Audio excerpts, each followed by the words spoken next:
Hello everyone, welcome back to my channel. In this video, we are going to see how to do dataset concatenation. Concatenating means combining files. It is very common to combine files. If you take any company, there will be plenty of branches. If you say Walmart have many branches. So it is very common to combine all the data together and process. So for concatenating dataset, you have to repeat the DD, DSN and DISP in input ddname.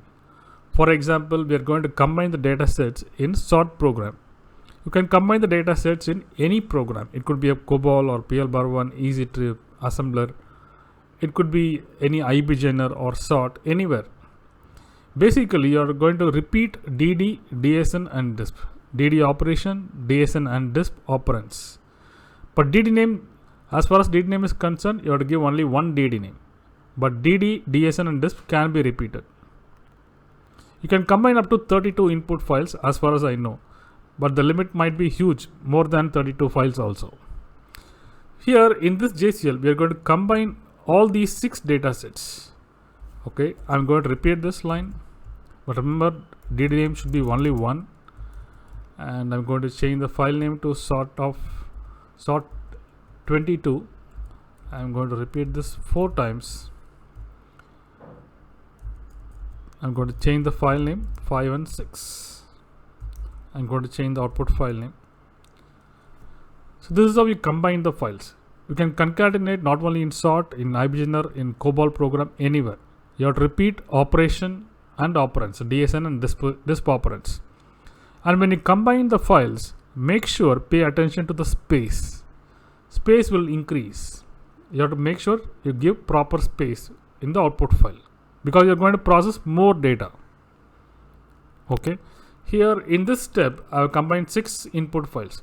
I'll tell you how it works. It is going to combine all the data together. It copies to a temporary file and then applies these control cards one by one.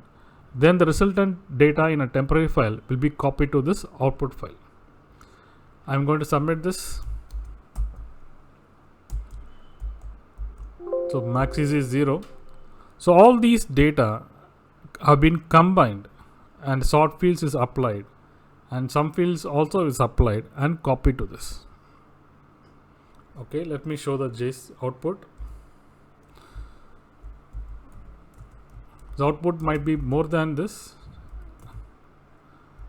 more data. This is the output file. Okay, in fact we have removed duplicate, so we had only one set of records. Okay, if you don't remove duplicate, say sort fields equal to just copy, all data will be copied together. It will be in the same sorting order. We are not sorting any data.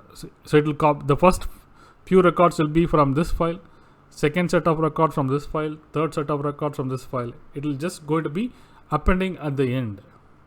Okay, let me execute the JCL again. Let me show the input files.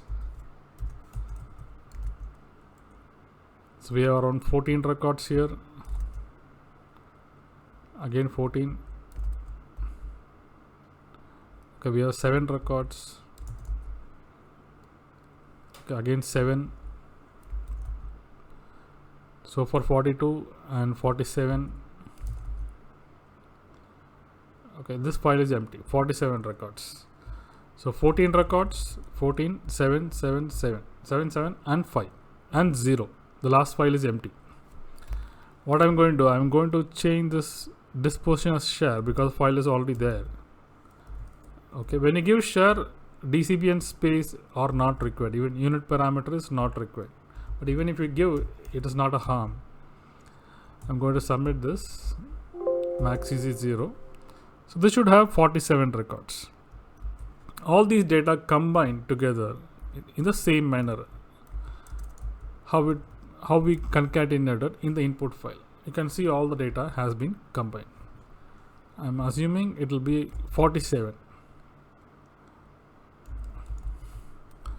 Again, line number, we have 47 records. So this is how we concatenate datasets. It's quite common in projects to combine data from different locations, different branches, etc. and then process as a whole. Hope you understood how to use dataset concatenation. You have to repeat dd, dsn and diffs. Thanks for watching this video.